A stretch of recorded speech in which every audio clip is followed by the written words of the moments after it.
am Dr. Molly Marty, and welcome to Resiliency Matters. Today we are speaking with Dr. Laurie Santos, a Yale psychology professor, host of the Happiness Lab podcast, and Worldmaker's 2024 Trailblazer honoree. Welcome, Laurie.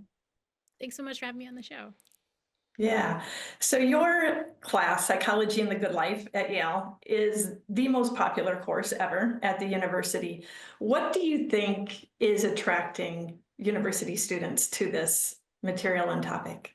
Yeah, so I think, I think students are struggling in terms of their mental health. Right now, nationally, not just at Yale, but we see that more than 40% of college students report being too depressed to function most days. Over 60% say that they're overwhelmingly anxious. Like more than 1 in 10 has seriously considered suicide, right? I think sometimes we can sort of start thinking about students as like, oh, they're snowflakes, they're just having a tough time. But like, no, this is a real mental health crisis that so many students are facing. And I think students really wanted an evidence-based solution to the kinds of things they could do to feel better. And so I feel like that was one of the reasons that so many students kind of came to the class, is that they don't like this culture of feeling stressed out and anxious, and they really wanted to do something about it. So are you seeing any systemic change with this? I think I have a friend, Unity, a university professor who teaches a class on best life design. So similar, and students are flocking to it. And yet you're teaching within a system where we see these statistics. I think it was more than 60% of students say overwhelming anxiety on a daily basis. So are you seeing the needle move at all systemically at university college level, or are these kind of just these classes that are happening here and there? Yeah, well, we've been able to test, actually not at the university level, but with the online version of our course on Coursera.org called The Science of Wellbeing. We allowed our learners to sort of rate their overall sense of well-being before and after the class. And we compared our learners with learners who take a really similar Yale online class, an intro to psych class. And what we're finding is that students who take the online class actually show about a 1-point improvement on their overall mental health on a 10-point scale. So this means students are going up about like 10% in terms of their happiness on average. And that's really exciting for a couple of reasons, right? One is that this is about as big as many of the sort of positive psychology interventions can get, right? Like the typical thing, if you're sort of say starting to meditate or engaging with a gratitude journal, would be to see a bump up in happiness about 10%, right? So we're seeing we can give students that with the course. I think another thing that's exciting about seeing this bump with the online class is that we're really able to kind of give students these strategies at scale. We have many students who are taking this online class, and that means you don't have to be live at Yale to kind of maybe get some of the benefits of this stuff. We've also been able to test the benefits of a course like this, not at Yale for reasons, like kind of like practical reasons we could get into. We just kind of didn't get our act together in time to like get the human subjects approval and stuff to like do it live at Yale with such a big class on campus. But with partners who've been running similar classes at other universities, especially at the University of Bristol in the UK, they're actually doing the same kinds of pre and post testing on campus with students and finding not only do students have benefits, but in one recent study with Bruce Hood and his colleagues, he's finding that students can actually keep those benefits for up to 6 months after they finish the class, which is kind of exciting because like a lot of the long-term benefits of these interventions haven't actually been tested, perhaps sadly. And so I think what we're seeing is like on the ground, students are getting some individual benefit. It's lasting at least for a little bit in our data sets. And so we are kind of moving the needle. But you asked a different question, which is about moving the needle structurally, right? And I think what we need to think about is sort of where some of these mental health concerns are coming from, right? Like what are the kinds of things that are making students feel so depressed, so anxious, and so on? And I think a lot of the culprit really points the finger at, the kind of academic expectations that a lot of these, especially really kind of, Ivy League institutions, these sort of high intensity institutions are putting on students. And I think it's helpful to rethink the kind of way that we think about grades on campus, the way that we think about the expectations placed on students. And that needle hasn't moved as much. I sort of wish it would move more. I think when the class first came out, there were lots of these conversations about, what is it about college life that we might want to rethink to see students not be so depressed and anxious. And I'd love to see more of those conversations happen, even in terms of admissions criteria, right? A lot of those nasty mental health statistics are happening not just at the college level, but even at the high school and sometimes even middle school levels. And students will self-report that it's a lot about the pressure of getting into college that's causing some of these stressors. And so, yeah, I think we need broader structural conversations about what are the things that are impacting students' levels of depression and anxiety, and really think through changes we can make to fix some of those things. There's so much to unpack there, and I just am grateful for your role in really helping spear this movement, toward more and broader change. I started the work on our nonprofit, familiar with that, after we lost 3 teens by suicide in this Iowa town, and continued to grow. And then the Thrive model is an acronym for trusted relationships. The H is high expectations, right? You're really speaking, how do we hold those expectations, but in a way that meets students where they are, and then engages them in where they want to go and support in that way. And resources, involvement, vision, enrichment, right? So that's the one of the structures that we use. I really want to highlight a 10% jump is huge. I think people want these big jumps, but when you're talking about changing your happiness level at a 10% and having it sustained over 6 months and beyond, that's hugely impactful. And I want to do all I can, and we at Worldmaker want to do all we can to drive people, because what happened is you had your very popular course at Yale, and then you adapted it to free online learning. So the first piece, we'll put your website, drlauriesantos.com, where people can access that Coursera course on the science of well-being. It's a free 10-week course. And over 4.8 million people around the world have accessed it. I'm one of those. My husband, my kids, right? I have shared the word within my individual system as well. And it's something I want everyone who listens in to be considering how they can do that. And then you released a course for teenagers, the science of well-being for teens. So that link also is on your website. What are you seeing? Let's do a little deeper dive there with our teenagers. What are you seeing as far as some of the benefits from teens engaging in this type of education? Yeah, well, we have less data on the teens just because the course is relatively new. We started it up in January of this year, and we have over 100,000 learners, so we've got a pretty decent data set to start looking at some of the benefits. But the reason we started the teen class was when we put the Coursera class online for adults and older than college age folks. We heard so many great stories about how it had helped people and how people really loved the course. We also get a lot of people asking, why don't we start this even earlier, right? Like, I wish I didn't have to be in my 30s to learn this stuff, or in my 50s to learn this stuff. We should be teaching this to younger and younger learners. And that was just something that resonated teaching these college students, right? These college students are often coming in with the levels of depression and anxiety that we're seeing at the university level. And so we really asked the question, what would it look like to kind of create content that was really specifically for high school and even middle school learners. And so we put together this Science of Wellbeing for Teen class, again, free online, anyone can check it out. And that exists both on Coursera and also on YouTube, because we're realizing a lot of high school students aren't on Coursera as much, sort of resonate with sort of having things on YouTube. And so one of the main changes that we had from the original course is less the specific content and strategies, but more the sort of examples and the way we talk about those strategies, right? So when we talk about the importance of having a good self-talk, it might be less for some college level exam and more the way you think about, hard conversations that you had in like your cafeteria, or like who you're going to take to prom, or like we're kind of changing the examples around for younger learners in ways that make a little bit more sense. And so far we've heard really positive things from teens. We have like almost a perfect score on the reviews for the course online. And we're currently gathering data now to kind of look at whether or not it's moving the needle. So some of our pilot data are really suggesting that students are showing about the same level of improvement, between to sort of increase for like 5 to 10% happier from using these strategies. But those are still pretty new data. We're kind of ongoing data collection that will continue to look at whether or not these kinds of strategies are helping. Excellent. Well, again, viewers and listeners, please follow the link that we're providing and hop into those courses and share those widely within your networks. So, Laurie, I want to hone in. I do this sometimes with guests, and it really resonated with you and all your hard-earned wisdom. So I'm going to ask you to complete a few sentences, right? The first one of the most important lessons I've learned about growing my own happiness is... One of the most important lessons I've learned about growing my own happiness is to be very intentional about my use of time and what's called my time affluence. There are lots of studies showing that the amount of free time you had is really predictive of your level of happiness.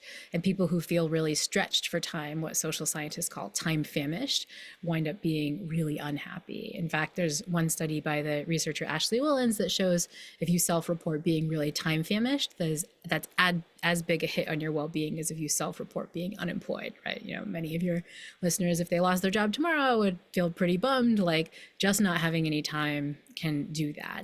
And one of the wonderful things about doing a lot of this work is that I get a lot of cool opportunities and cool requests to do stuff. But that also means if I'm not careful, I'm just never going to have any time. And so I tend to be very kind of strict about saying yes to things. I know even this kind of conversation got put off for a really long time, which is sort of due to my time constraints. And so, but that's been a lot of what I've had to do to kind of have these great opportunities, but do that in a way that kind of honors the fact that I too need some free time, especially if I'm going to be talking about these kinds of happiness strategies. I need to be kind of practicing what I preach as well. Well, and we're going to get the lightning round because I want to tell you that I learned the concept of time confetti from you, and it really was big, right? And you portray that as these pockets of freedom, really. But if we wrap 5 minutes early, then to be intentional about those 5 minutes and to be using those in ways that fill you up. Anything you want to say to bring that concept to life?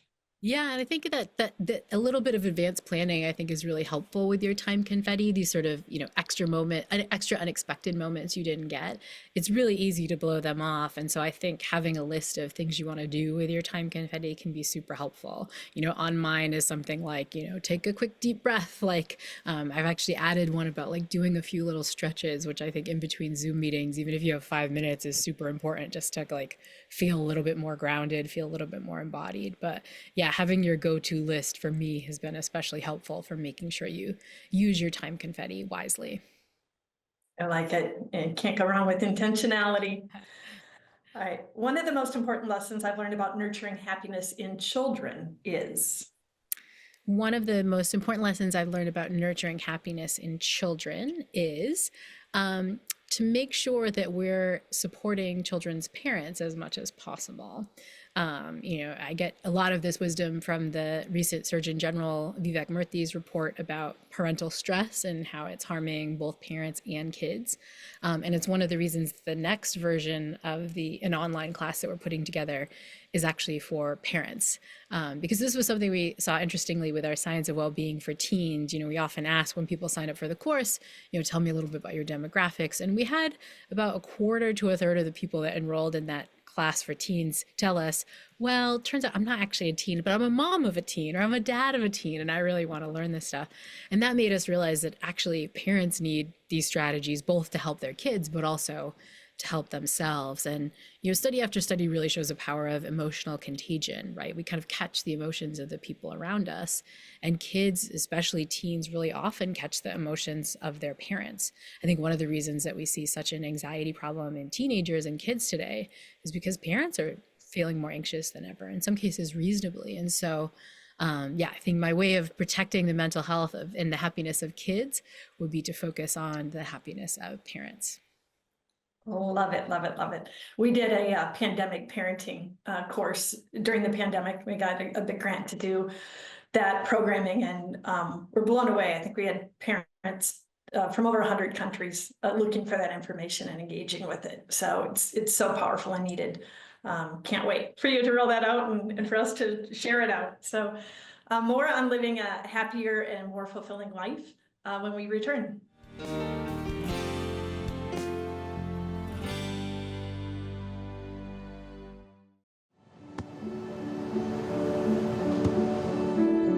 I don't remember how it started. Go to that. Oh boy. Our back and forth. It always came back. Dad! You probably don't remember what you told me. That was perfect. But I heard every word.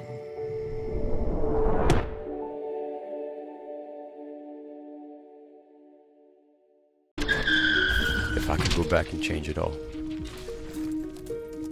I would. I think I'm gonna miss you the most. I'm sorry. I'm so sorry. I'm so sorry. Maybe it's just the little moments. If I could go back and change it all. If I could go back, I would. But I can't.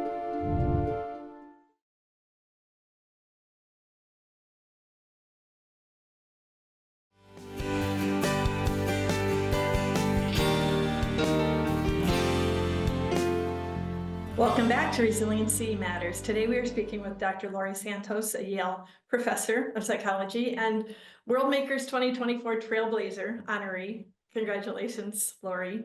So much. So this award recognizes innovation and outstanding service to the human resilience field, resulting in new pathways for many. I think a trailblazer is a really unique being because you're part visionary and you're looking forward. You are very adept at tending to where people are and in the realities of where they are and helping them step by step move forward. And you're taking care of yourself in a way that you have the continued capacity to blaze trails and to lead. Mm-hmm. So what have you learned about this type of leadership? Yeah, well, I think, we need to really think about kind of more resilient leadership as being the kind of leadership we want to build in over time. I mean, I think more and more studies are coming out showing that kind of workplace well-being really matters for success on the job, for successful leadership on the job. And so I think we just need to be thinking about how we train leaders to remember that their own well-being is important and the well-being of the people that they're leading is important. And one of my favorite recent studies on this just came out from Oxford University. It's a study that partnered with the job website Indeed. And they asked kind of what is the kind of thing that makes a company most successful, right? What are the kinds of things that predict stock prices in a company? And, you would think the normal things of like, I don't know, they're like doing really well or, like high earnings or, supplies or whatever. You might not think that the well-being of the people at work matter. This is what this Indeed study showed. They actually looked at well-being at work and asked whether that was correlated with the amount of money that companies were bringing in terms of their stock prices over time. And what you find is that companies with the happier workers wind up making the most money. What does that mean? What that means to me is that leaders need to prioritize their own happiness for their own productivity at work, but also think really carefully what they can do to improve the happiness of their workers. This is no longer kind of a nice to have or the thing that you worry about when everything's falling into place. I think the latest scientific research is really telling us that this is a need to have and that it winds up deeply affecting our bottom line. And as you mentioned, we've been kicking back and forth this idea of filming the show for a long time. And I remember the moment one of our young female staffers came and she had news of you taking a sabbatical from Yale. And she's like, wow, this woman walks her talk. And I just saw the impact you had on her. And then I saw when you communicated that out, you said, I want to be a role model for my students. By personally forming these better habits and addressing, feelings of burnout. You could tell you were approaching that. So talk a bit about what went into that decision and how did that play out? Yeah, so this was a time kind of just after COVID when I was still working as a head of college on campus. So in addition to being a professor and a podcast host and a kind of teacher, I'm also, at the time I was also sort of a head of college, which meant I lived on campus with students and really worked closely with them. And honestly, that was a very hard role to have during COVID, and it led to a lot of feelings of burnout. And specifically the kind of clinical symptoms of burnout that I think we often get wrong. We think of burnout as you're just kind of exhausted, but clinically that kind of exhaustion is a little bit deeper. Clinicians often talk about this idea of emotional exhaustion, where it's not just you're tired, it's emotionally you sort of can't even. That's sort of one of the symptoms of burnout. But a second one is this sense of what's called personal ineffectiveness. Even if you did your job perfectly, kind of it wouldn't be worth it or it wouldn't fit with your values. And that was the kind of thing I was experiencing during COVID, right? Running a dormitory in a residential college when there are no dining halls or sports on campuses or parties or events or anything. It was just incredibly stressful, and also kind of making sure that we sort of protected the health of our students. But the third thing, and I think the one that was most kind of insidious for me in my situation, was what clinicians call a sense of depersonalization, which is kind of just like a deep cynicism about the people that you care about. Like, you just kind of have this sense that nobody's doing things for the right reason. Everybody's getting on your last nerve. And even things that you used to kind of greet with a sense of compassion, all of a sudden you're greeting with like frustration. And I remember a really specific incident where I realized how bad this was for me. One of my jobs as a head of college was to sort of help students with, financial emergencies, the kind of things that come up, especially for low-income students. And I remember I had a student email me about how they needed an emergency root canal and they needed some money from the college to be able to pay for it because they didn't have dental insurance. And I would like to think that for most of my existence, my reaction to this email would have been like, oh gosh, this poor student, there's so much on their plate. This must be so scary. But my reaction in that moment of being burnt out was like, oh, another stupid email I need to send. And I was like, oh my gosh, like what has happened to me, right? And so it was in that moment really that I started to take a much harder look at, where I was in terms of my own level of burnout or in terms of my own level of cynicism, and to ask the hard question of like, okay, what do I need to do to deal with this? And, what the studies really show is that when you're experiencing burnout, you must, first of all, I think take a break, but also second of all, think about, some real changes to either your workload and how you're interacting with that workload to make a change. And so I decided to sort of step down from my position as a head of college, to take a full sabbatical, to take a break. And as you mentioned, I was sort of public about it, to just say, hey, this is what I'm doing. Even as a happiness expert, these things come up. And the difference is that if you kind of are paying attention to what you're feeling, you'll make those changes. And it was kind of funny because as I got more sort of press for this decision, some people folks are like, wow, even the happiness professor burned out, what went wrong? And it was like, no, what went right is that I noticed these signs, which happen in all workplaces and can happen at different times of life. I think a unprecedented pandemic in higher ed is one where this kind of thing can come up. But what was different was I recognized the signs and made the hard decision to take some action on it. Well, we applaud you for that. And like I said, I saw the impact just on my team. And I know, we need more leaders who lead by example like that. But you're really shining a light on one of the misconceptions. You're known for myth busting or busting those misconceptions. And I think one of those around happiness is, well, you're a happiness researcher, so you're just happy all the time. You have no negative feelings, and negativity plays a really important, those negative emotions play an important role, and certainly learning how to regulate them. But talk about negativity and happiness. Yeah, well, I'm glad you brought this one up because I think this is a big, one that I've been myth busting a lot lately. I think in the popular culture, we have a lot of this idea that, good vibes only, like, kind of negative emotions are bad, right? I think we can sort of put all of this under the rubric of sort of toxic positivity, right? If anything is going wrong emotionally, something's gone terribly wrong.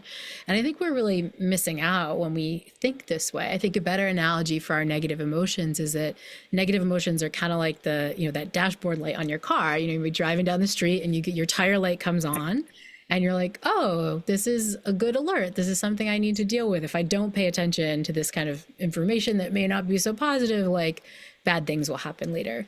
And I think our negative emotions work a lot the same way. When we experience a sense of sadness, of loneliness, of overwhelm, a big one, those are kind of our own emotional alert system telling us, hey, you need to make some changes, right? You need to get the tire checked out or the engine looked at.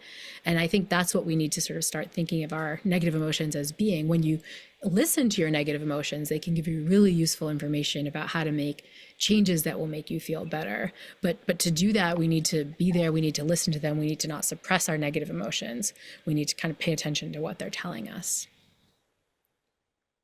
And I think we need to continue to do a better job of equipping our kids with even being able to name them and give them a vocabulary around that. So, I focus on trusted relationships, and I have one of your quotes highlighted. I really want to get to it. But you said, ultimately, social connection really needs to be our bottom line in terms of public health. So I'm interested in that in two ways. One is public health and we have a loneliness epidemic and all of that, but also curious, like when you took your sabbatical, is that one place you went to was social connection more intentionally? Yeah, for sure. I'll answer the second part first. Definitely. I mean, one of the things I did on my sabbatical was I moved back to my home state of Massachusetts with my husband. And one of the reasons for doing that is that I was a little bit closer to my family, to my mom. I was a little bit closer to whole sets of friends that I'd had in grad school and kind of people in a community that were really prioritizing social connection. I went back to like weekly movie nights and weekly game nights and things like that. And that was very intentional to say, hey, I want to make sure I'm putting time in and investing in this stuff. And so I think that was really a critical part of my healing, was making sure I got the right social connection in. And I think that that stems from the fact that so much research shows that our social lives matter a lot when it comes to our happiness. Again, another myth busting thing that I do a bunch is sort of talking a lot about the problem of self-care. You know, we hear a lot about treat yourself and self-care, but the research really shows that it's other care that seems to matter for our happiness. It's doing nice things for other people, but also just finding ways to be connected and around other people that really matter for our happiness. And so from a public health perspective, I think we need to find ways to build more social connection in and make sure we're prioritizing social connection. I think one way we can do that as individuals, right? Just sort of reach out to friends, check in, you know, share compliments, even talk with strangers. But beyond that, I think we need to kind of find ways to like change the structures to make it easier to connect. One of the reasons we have the loneliness epidemic we do is because we're a little bit down on what political scientists have called third places, these spots that aren't work or home where we can connect with other people, right? You know, you think of the Lions clubs or churches or barber shops or just these spots in the community where people connect. I think from a public health perspective, we should start building these things back in more, and that will make social connection easier. And in loneliness, I've heard you, clarify that it's really these three levels of thinking, your besties, then thinking you're a friend group, and then social, the connections that you'd find more in third places. But there's three kind of places right there, and it's not step by step, right? I see it as three places people can take that first step into engaging. So why don't you round us out with that? Any tips along that to help people re-engage? Yeah. And I think, at the individual level, it really is just like reaching out to your friend. Like literally after you watch this, go through, your phone and look through your text thread, and anybody that you care about that you haven't texted in a while, just drop them a line like, hey, I was just thinking about you, would love to connect, right? On the sort of relational level, I think it's a matter of kind of finding spots where you can get together with a group of friends, literally schedule it.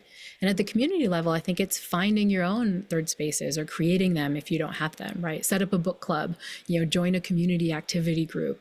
Those are the kinds of things that we can do to build up these community relations. It takes a little bit of work, but the research shows it's worth it. Absolutely. So thanks again, Laurie. Please, everyone listening, do check out the Science of Wellbeing courses for adults, for teens, and forthcoming for parents. And Laurie, thank you for sharing your expertise and your heart with us today. And viewers, thank you for joining us on MediaCom MC22, your local programming leader.